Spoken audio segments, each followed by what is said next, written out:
petite question comme ça, parce qu'on a Anne-Marie Delcambre qui vient tout juste de joindre à nous. Bonjour, Madame Delcambre. Bonjour. Et vous allez bien? Très bien. Et j'avais promis que je vous dirais quelque chose tout de suite sur le champ. Vous avez une de ces voix là. C'est très charmant. C'est normal, c'est la voix d'une bombe. Oh! La voix d'une bombe en plus? Ah oui.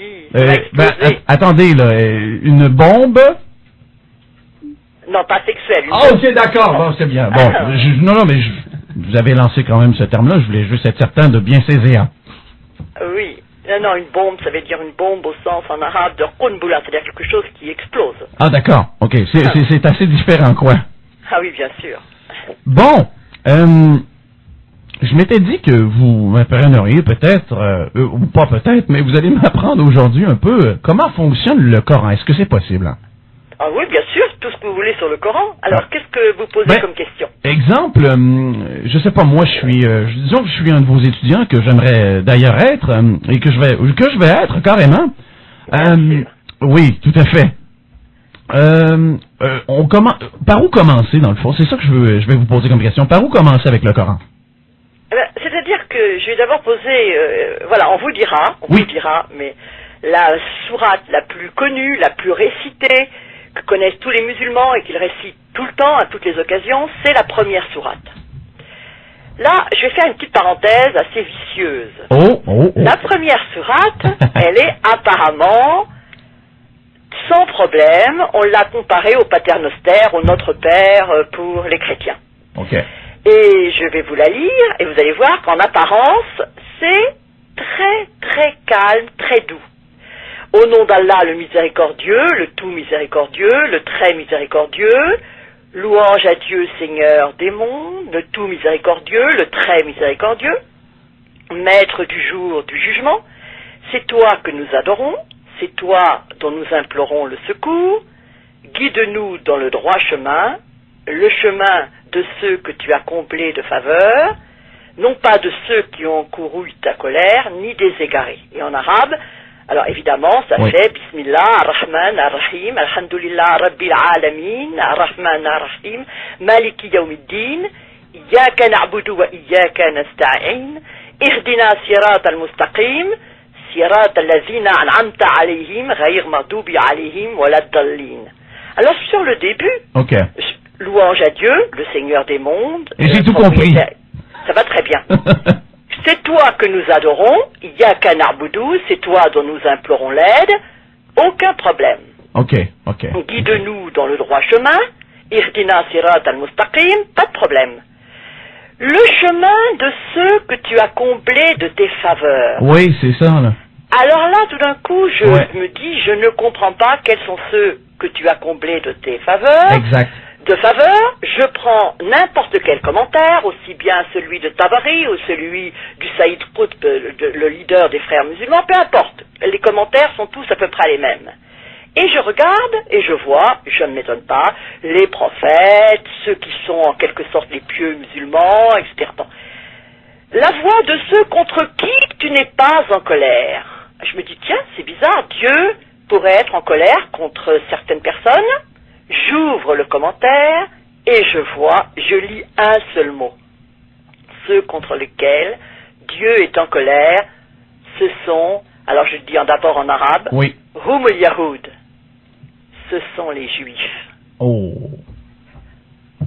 Et ceux qui ne sont pas égarés, je regarde encore attentivement mon commentaire et je vois Hum al-Nasara, c'est-à-dire ce sont les chrétiens.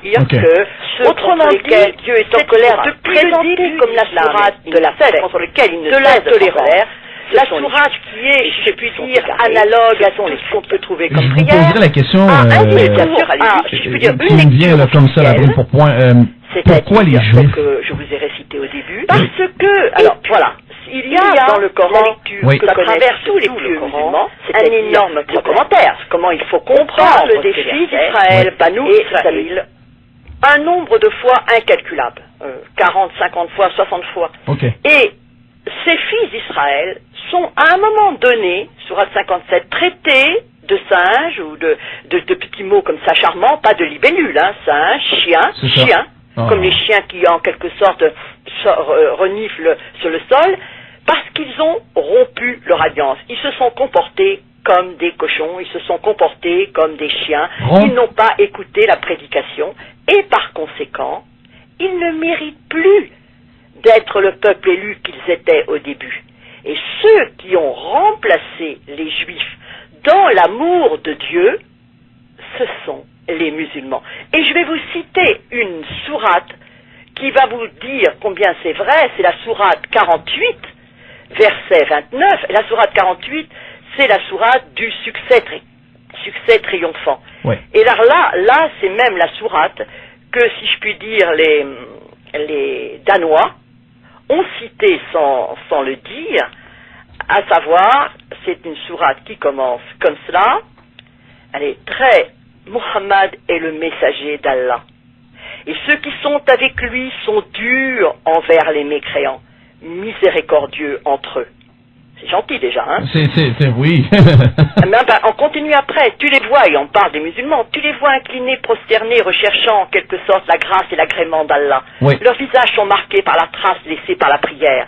Et alors après, ça continue et ça devient fou. Telle est leur image dans la Torah. Et telle est leur image dans l'Évangile.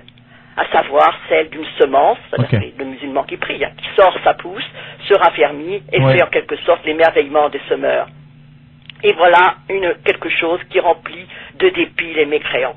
C'est-à-dire que pour les musulmans, et ça je leur reproche un double langage, pour les musulmans, entre eux, l'islam est la religion naturelle de l'homme. Ce sont ensuite les parents qui font d'un enfant un juif ou un chrétien. Mais c'est la première religion. Mais je vous assure, c'est ça. Il y a un hadith qui le dit. Et il continue même, ce hadith, c'est un peu comme un animal dont on aurait coupé les oreilles, etc. Ça, c'est pas normal. C'est-à-dire que ce n'est pas normal d'être juif ou chrétien. La vraie religion, vers laquelle doivent en quelque sorte tendre tous les croyants, c'est l'islam. Et ça, on ne le dit pas. On pratique la taqiyya, c'est-à-dire une sorte de restriction mentale. On se dit, ces petits gogos, ces petits crétins, c'est con, à la limite occidentaux, on leur dit, mais si, c'est exact, les trois monothéistes, c'est la même chose. Et c'est faux. Le vrai, celui qui ose dire les choses, l'islam se veut la vraie religion. Et la première religion. La religion du début, la religion qui va depuis Adam jusqu'à Muhammad, et Muhammad est le seul prophète, il dépasse tous les autres et c'est celui qui clôt la révélation. Madame Delcambre, vous savez, ici au Canada, je ne sais pas, peut-être que vous n'avez pas vu ce qui se passe, le brouhaha qui se passe ici. Il y a un jeune qui est de religion sikh qui portait un kirpan à l'école et on lui a refusé et maintenant en Cour suprême ça a été accepté, ils ont le droit de porter le kirpan en tout temps partout où ils vont, sauf bien sûr sur les vols aériens, d'accord? Je me dis, si cet événement a réussi à passer au niveau de la Cour suprême, j'ai énormément peur de ce qui va se produire prochainement, pour ce qui est, exemple, sans faire directement un parallèle avec l'islam, mais enfin, je me demande si ces gens-là vont pas demander, par exemple, que les femmes soient tous voilées et qu'elles puissent y aller comme ça à l'école. Vous avez tout à fait raison d'avoir peur, et c'est pourquoi, moi, les gens ne me croient pas quand je dis, voilà, le problème de l'islam, c'est que, comme toute religion, qui se veut et qui se dit universelle, c'est pour tout le monde, voyez, il y a dans son économie, le désir de conquérir et de combattre soit par l'épée quand c'est possible, soit par la parole, c'est-à-dire de faire djihad, c'est-à-dire un effort pour, à la limite, que tout le monde puisse connaître cette merveilleuse religion. Okay. Et c'est cela qui pose un problème. Parce que eux, il y a un prosélytisme, il y a un désir d'expansion, et les Occidentaux sont plus du tout habitués à cela, plus du tout. C'est-à-dire qu'ils se disent, mais c'est une religion, elle est très calme, on peut très bien l'accepter. Et alors, ils arrivent et lentement, moi je ne diabolise les textes, hein, les hommes n'ont rien à voir, mais si vous lisez vraiment les textes, il est écrit dans le Coran, si vous êtes 20, vous en vaincrez 100. Vous voyez, c'est-à-dire, Kutiba alaykumul qital, c'est-à-dire, Kutiba alaykumul qital, le combat vous a été prescrit. Le combat, c'est-à-dire le fait de combattre, et si vous combattez, à ce moment-là, petit à petit, vous arriverez à, je puis dire, à vos fins.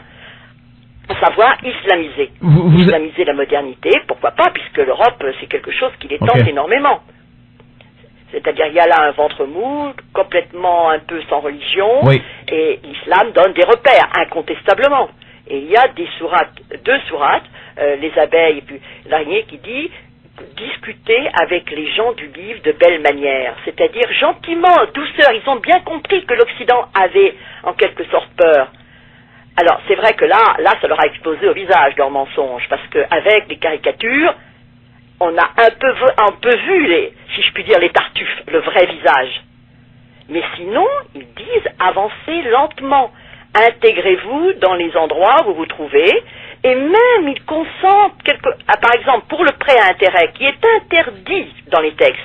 Mais ceux qui sont en terre non musulmane, ils ont le droit, parce qu'à ce moment-là, ils peuvent islamiser. C'est-à-dire que plus il y aura de musulmans sur une terre, plus la terre deviendra terre d'islam.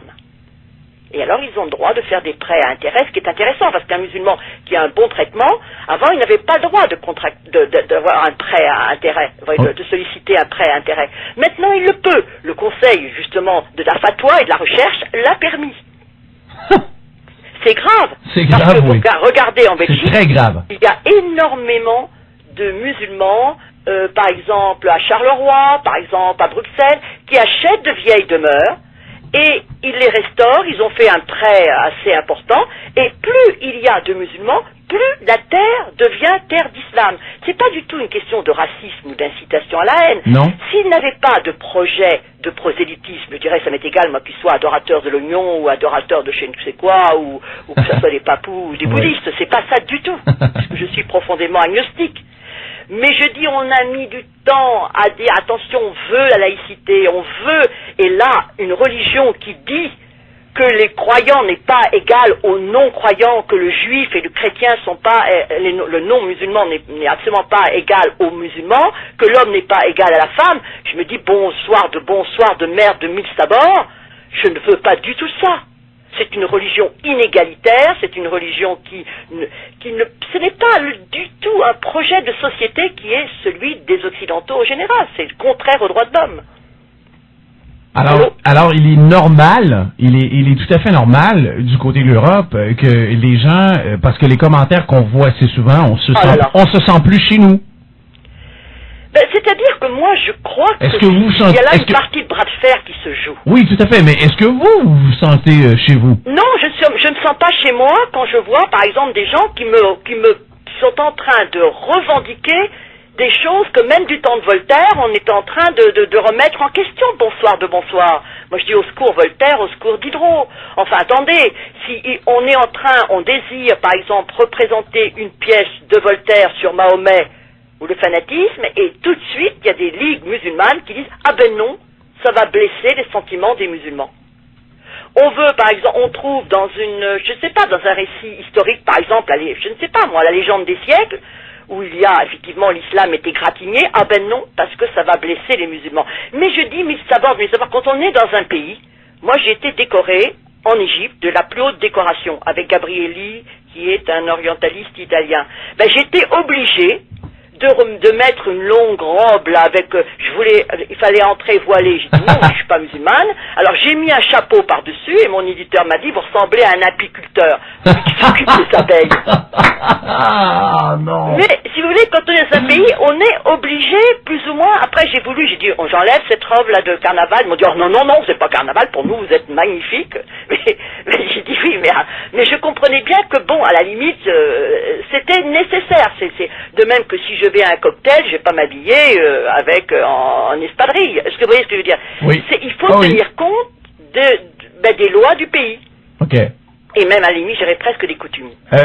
Il y a une question que les Québécois, parce que qui posent énormément, et justement, je suis heureux de pouvoir être, si on veut, le porte-parole du parfait Québécois, pas trop connaissant, peu d'instructions. Non, je blague, mais il reste quand même que ce qui revient, c'est si moi je décide, Madame Delcambre, parce que je suis de religion catholique, et d'aller me construire une église, hein, chez eux. Ah ben ça, vous ne pourrez pas. Qu'est-ce qui se passe? Je sais pas moi. Ben, rien du tout, et surtout si c'est en Arabie. Alors, même en Arabie, alors c'est absolument dément en Arabie. Même pour faire Noël, il y avait, j'ai vu ça quand, justement, en cours d'une conférence, j'avais raconté ça, c'est inimaginable. Pour fêter Noël, des chrétiens à l'ambassade, c'était plus ou moins isolé, avec un petit sapin, des petits trucs, des petits chants de Noël, c'est mignon comme tout.